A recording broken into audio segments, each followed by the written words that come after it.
జగన్మోహన్ రెడ్డి గారి భవిష్యత్తు ఏంటి, ఏ విధంగా ఉండబోతుందని మీరు అనుకుంటున్నారు?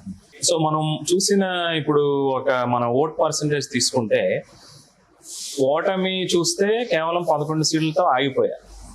కానీ ఓటు శాతం తీసుకుంటే 40%, 39 రౌండ్ చేస్తే 40% ఓట్లు సాధించారు. దాన్ని రెండు రకాలుగా అన్వయించవచ్చు. ఒకటి ఎలా చెప్పొచ్చు అంటే, అరే ఇన్ని తక్కువ సీట్లు వచ్చినా 40% ఓట్లు వచ్చాయని అనొచ్చు. అట్ ద సేమ్ టైం మీకు వచ్చిన ఓటు కాదు కదా, అవతల వాళ్ళకి ఎంత వచ్చింది అనేది ముందు గమనించాలి. వాళ్ళకి 55% ఓటు వచ్చింది కూటమికి. సో 15% తేడా కనిపిస్తుంది.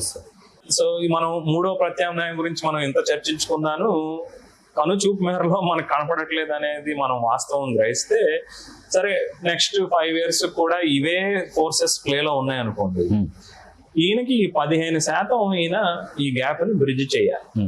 సో అది ఎలా చేస్తారు, చేసే యొక్క రాజకీయ చతురత, ఎక్స్పర్టీస్ ఈయన దగ్గర ఉన్నాయా అనే దాని మీద ఆధారపడి ఉంటుంది.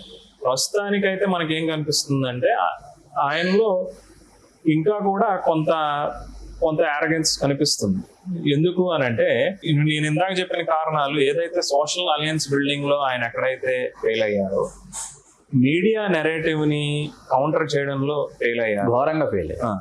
ఆ రెండిట్లో కూడా ఏమన్నా కొంత సోల్ సర్చింగ్ జరుగుతున్న దాఖలాలు అయితే ప్రస్తుతానికి కనపడట్లేదు. అవి రెండు జరిగితే తప్ప ఈ 15% గ్యాప్ ని పూరించడం కష్టం అని నా ఉద్దేశం. అయితే 5 ఏళ్ళు ఉంది, తప్పనిసరిగా ఆయన ఎన్నో మార్పులు చేసుకోవచ్చు, 5 ఏళ్లలో రావచ్చు. కానీ ఇదే పందాలో కొనసాగించి కేవలం యాంటీ ఇన్కంబెన్సీ మీదే నాకు ఆ 15% పూరుకుపోద్ది అని అనుకుంటే మాత్రం అంత ఈజీ కాదేమో అని నా అభిప్రాయం.